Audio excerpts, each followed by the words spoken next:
नमस्ते अंतरिक्ष प्रेमियों। आज हम अपने सौर मंडल के किनारे पर जा रहे हैं, बौने ग्रह प्लूटो पर। एक समय पर एक दूर और बर्फीली दुनिया माना जाता था। प्लूटो ने हमें 2015 में आश्चर्यचकित कर दिया। नासा के न्यू होराइजन्स अंतरिक्ष यान ने हमें प्लूटो को करीब से देखने का पहला मौका दिया। हमने जो देखा वह अद्भुत था।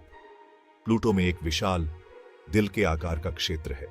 इस क्षेत्र को आधिकारिक तौर पर टॉम्बो रेजियो नाम दिया गया है।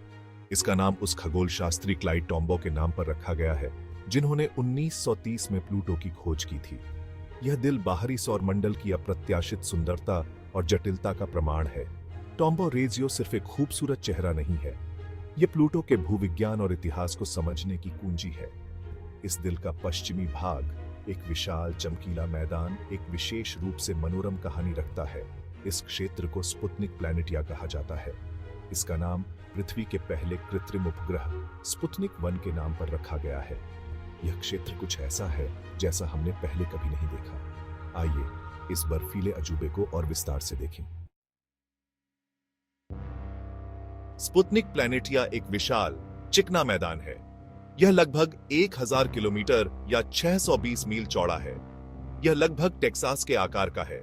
सतह नाइट्रोजन, मीथेन और कार्बन मोनोऑक्साइड बर्फ से ढकी हुई है। ये बर्फ पृथ्वी पर ग्लेशियरों की तरह व्यवहार करते हैं, समय के साथ धीरे धीरे बहते रहते हैं। एक जमे हुए समुद्र की कल्पना करो, लेकिन पानी के बजाय यह इन विदेशी बर्फों से भरा है। सतह अविश्वसनीय रूप से चिकनी है। बहुत कम क्रेटर हैं, जो एक खगोलीय पिंड के लिए असामान्य है। यह चिकनापन बताता है कि स्पुतनिक प्लैनेटिया भूगर्भीय रूप से युवा है।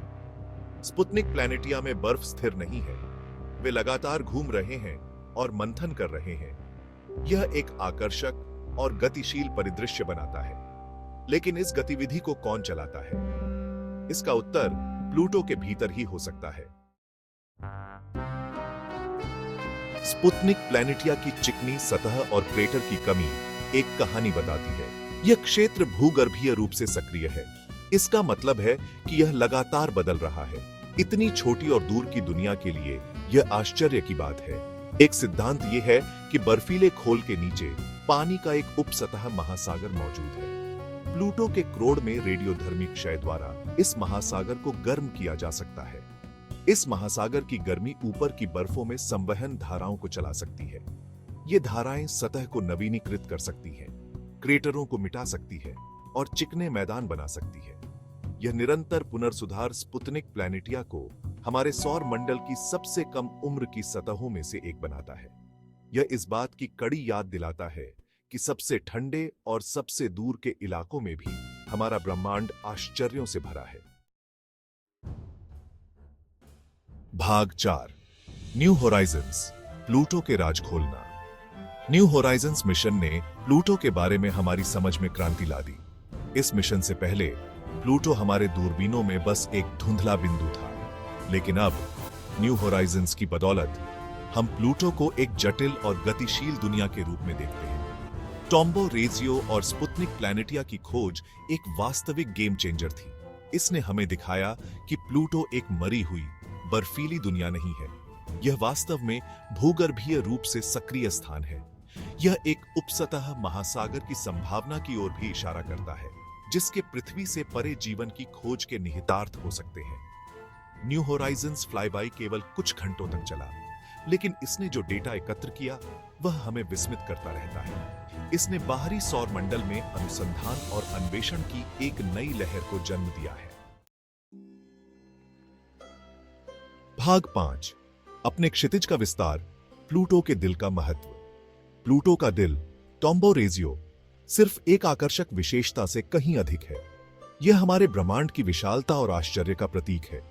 यह हमें याद दिलाता है कि सबसे ठंडे, सबसे दूर के इलाकों में भी हम सुंदरता, जटिलता और जीवन की संभावना पा सकते हैं। स्पुतनिक प्लैनेटिया की खोज और भूगर्भीय गतिविधि के लिए इसकी क्षमता ने वास्तव में बाहरी सौर मंडल के बारे में हमारी धारणाओं को चुनौती दी है।